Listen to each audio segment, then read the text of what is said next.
October 9th. Today's topic for editorial discussion is No Consensus is Derailing Counter-Terrorist Diplomacy. So what is the gist of this article is that how the lack of consensus amongst the world nations is affecting the fight against terrorism. So the basic gist அப்படின்னா உலக நாடுகளுக்கு மத்தியில் unity இல்லாததுனால terrorism எப்படி வந்துட்டு வளருது, terrorism against நம்ம பண்ணுற ஃபைட் வந்துட்டு எப்படி தடுக்கப்படுது, இல்லை எப்படி வலுவிழக்குது. ஸோ அதை பேஸ் பண்ணி தான் today's article will be. So India ரீசெண்டாக சேர் தி யுஎன்எஸ்சி, அதாவது United Nations Security councils counter terrorism committee. So and discuss what it was discussed is that how terrorism and terror financing can be tackled. So these are major talk points of the meeting. So now let us see what UNSC is.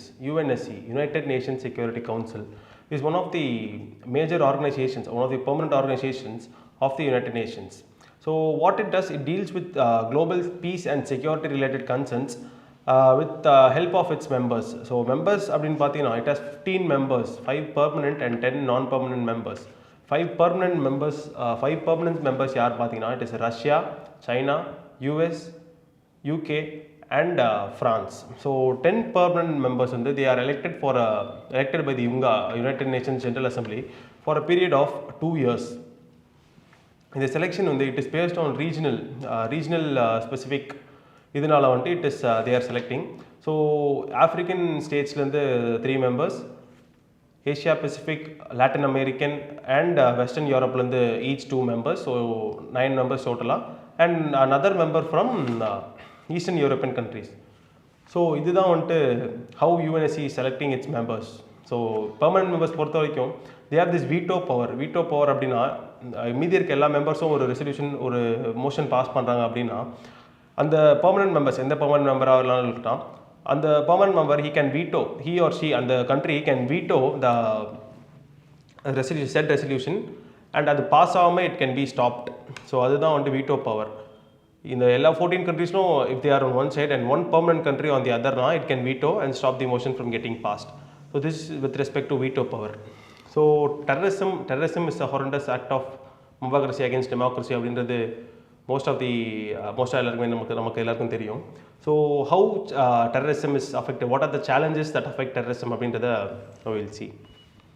So in a bit to focus on future fights, future terrorism ஃபைட்டில் எப்படி நம்ம fight பண்ண போகிறோம் அப்படின்ற ஃபோக்கஸில் present day challenges have been overlooked. The present day challenges that affect counter terrorism policies have been overlooked அப்படின்னு தான் சொல்லணும். ஸோ ஒன் மேஜர் சேலஞ்ச் அப்படின்னா என்னென்னு பார்த்தீங்கன்னா unequal global war on terrorism. For example 1999 டிசம்பரில் IC 814 அப்படின்னு ஒரு ஹைஜாக் நடந்தது இந்தியாவில். So what Indian government did was it plead for help from other world countries. For example US கிட்டயோ UK கிட்டயோ they pleaded for help. So அப்போ வந்துட்டு it fell on deaf ears. அவங்க யாருமே எதுவுமே பெருசாக கண்டுக்கல. ஸோ அண்ட் அதுக்கு அடுத்து அப்படி 2 yearsல what happened was the 9/11 incident, the Twin Tower incident. It happened in 9/11/2001. So அதுக்கப்புறமா வந்துட்டு குளோபல் வார் ஆன் டெரரிசம் அப்படின்ற concept it came in to being. It was conceived after 9/11 and அது வந்து பெரிதளவில் it was the major talk point at that point of time. So இது எப்படி இருக்குன்னா யூஎஸ்க்கு வந்தால் ரத்தம், மற்றவங்களுக்கு வந்தால் அது வந்து தக்காளி சட்டி மாதிரி. யூஎஸ் அண்ட் டெவலப் கண்ட்ரீஸ்க்கு வந்தால் உங்களுக்கு ஒன்று, அண்ட் மற்ற டெவலப்பிங் கண்ட்ரிஸ் வந்தால் தக்காளி சட்னி மாதிரி இதுவும் அந்த மாதிரி தான் இட் இஸ் பேஸ்ட். ஸோ இந்த unequal global war on terrorism என்ன பண்ணுது அப்படின்னு பார்த்தீங்கன்னா ஒரு டெவலப் கண்ட்ரிஸ், ஒரு நிறைய பவர் ஹோல்ட் பண்ணுற கண்ட்ரீஸ்க்கு மட்டும் ஸ்பெஷல் இம்பார்ட்டன்ஸ் தர மாதிரி. ஸோ அவங்களுக்கு வந்தால் they all unite to put a common front. But when it comes to other countries like India மாதிரியோ இல்லை ஸ்ரீலங்கா மாதிரியோ இந்த மாதிரி கண்ட்ரிஸ் ஏதாவது இஷ்யூஸ் வரும்போது they are being mute spectators-ஆகவே இருக்காங்க அப்படின்றது தான் வந்துட்டு இந்த first inequal global war on terrorism. So moving on to the next challenge என்னென்னு பார்த்தீங்கன்னா rising international fatigue. So rising international fatigue, what is meant by rising international fatigue அப்படின்னு பார்த்தீங்கன்னா, so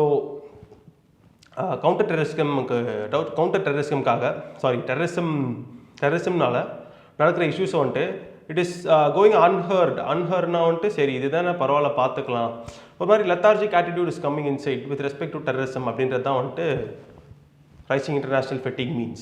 So for instance என்ன நடக்குதுன்னா the Taliban takeover of Kabul, we all know about the Taliban takeover of Kabul and its treatment of women and minorities.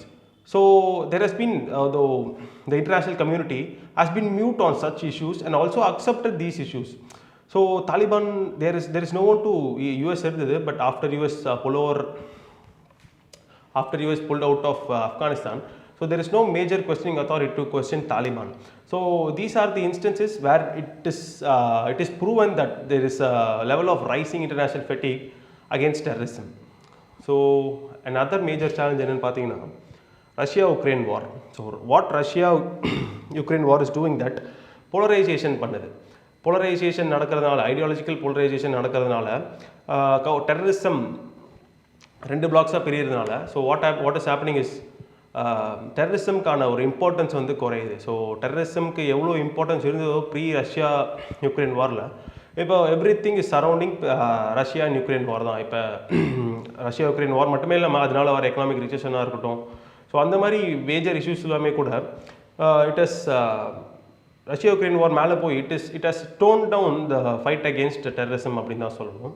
Apart from the battlefield தள்ளி எப்படி polarisation நடக்குது அப்படின்னு பார்த்தீங்கன்னா, UNSC இருக்குங்களா, United Nations Security Council. So United Nations Security Council பொறுத்தவரையில் resolutions தான் எல்லாமே. So ஒரு சில பெர்மனன்ட் கண்ட்ரிஸ் என்ன பண்ணுறாங்கன்னா, ஒரு நல்ல resolutions that pertains to counter terrorism, ஒரு கவுண்டர் டெரரிசம் வந்துட்டு ஒரு அடுத்த லெவலுக்கு எடுத்துகிட்டு போகிற இந்த மாதிரி ரெசல்யூஷன்ஸ்லாம் வந்துட்டு தே கீப் வீட்டோவிங். ஃபார் இன்ஸ்டன்ஸ் வந்து சைனா யூஎஸ் அண்ட் இந்தியா அந்த கருத்து வேறுபாடுகள், அந்த ஐடியாலஜிக்கல் டிஃப்ரென்சஸ் இருக்கிறதுனால what is happening is US and India put forth whichever names of organizations, that terrorist organizations that US and India together put together அப்படினு பார்த்தீங்கன்னா, China is vetoing all such resolutions. So இதனால வந்துட்டு the fight against counter terrorism is hampered தான் சொல்லணும். So next major issue இது வந்து it is the very biggest concern அப்படின்னு நம்ம சொல்லலாம். So new and emerging technologies. So new and emerging technologies அப்படின்னு என்ன பார்த்தீங்கன்னா, புது டெக்னாலஜிஸ் யூஸ் பண்ணி they are using new technologies. The terrorists are using new technologies to further their agenda. So new technologies in the sense drones are இருக்கலாம். For example, drones. We all know this example of how drones have been used as bombs, like drone bombings, supply of weapons and all. For example, the drone attacks on Saudi and UAE's oil infrastructure is one very good example. The supply of weapons from Pakistan to in the Pakistan occupied Kashmir. So this is one such example. And another major development in the field of new and emerging technologies is that of the gain of research function and biowarfare.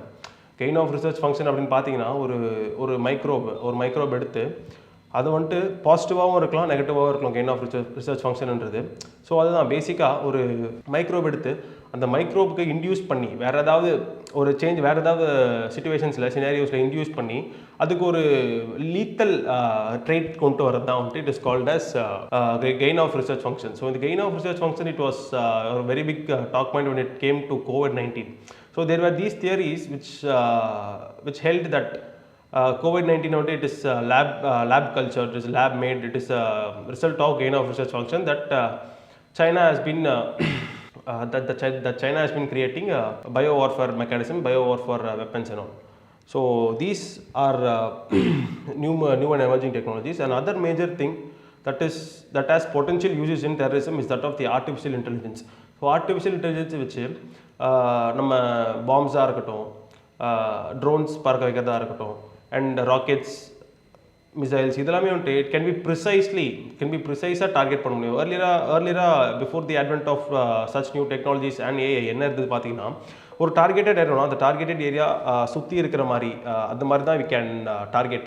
ஒரு targeted area, for example ஒரு island இருக்குது அப்படின்னா, so எக்ஸாக்டாக அந்த ஐலாண்டை வந்துட்டு we can't pinpoint. So surrounding ஏரியாஸில் வந்து first they were pinpointing and all.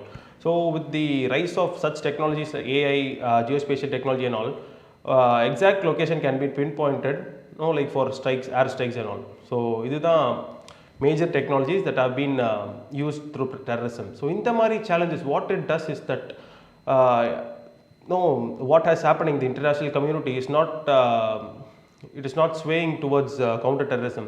It is preoccupied with its own political considerations and territorial disputes அப்படின்றதுனால இந்த மாதிரி நடக்கிற major changes and technologies, so இருக்கிற மேஜர் இஷ்யூஸ் அண்ட் சேலஞ்சஸ் வந்துட்டு address பண்ண மாட்டேங்கிறாங்க. ஸோ அவங்க பொலிட்டிக்கல் ஐடியாலஜிஸ்னால பிரிஞ்சு இருக்கிறதுனால ஸோ ஃபைட் அகேன்ஸ்ட் டெரரிசம் வந்து it is acting as a breakwater அப்படின்னு தான் சொல்லணும். இந்த ஐடியாலஜிலாம் they are acting as breakwaters in our counter terrorism strategy அப்படின்னு சொல்லணும். Unless and until global consensus is attained, unless and until ஒரு எல்லா உலக நாடுகளும் சேர்ந்து ஒரு யூனிஃபைடு ஃப்ரண்ட்டை வைக்காமல் இந்த சேலஞ்சஸ் அட்ரஸ் பண்ணாமல் இருக்கிற வரைக்கும் டெரரிசமோட கை ஓங்கிட்டே இருக்கும். And global peace and harmony வந்து it will be constantly in question. So இது வந்துட்டு it can be with respect to lone wolf attacks-ஆக இருக்கலாம், ட்ரோன் அட்டாக்ஸாக இருக்கலாம், லார்ஜ் ஸ்கேல் சூசைட் பாம்பிங்ஸாக இருக்கலாம், bridge collapses. So இந்த மாதிரி various issues it will be continuously happening unless and until the world countries come together and deliberate and provide and put together an unified front against terrorism. So what global stakeholders must do is that they must resolve their territorial disputes, territorial issues, and set aside and forego of their political ideologies when it comes to terrorism. And they must show a unified front in order to win the fight against terrorism. So thank you.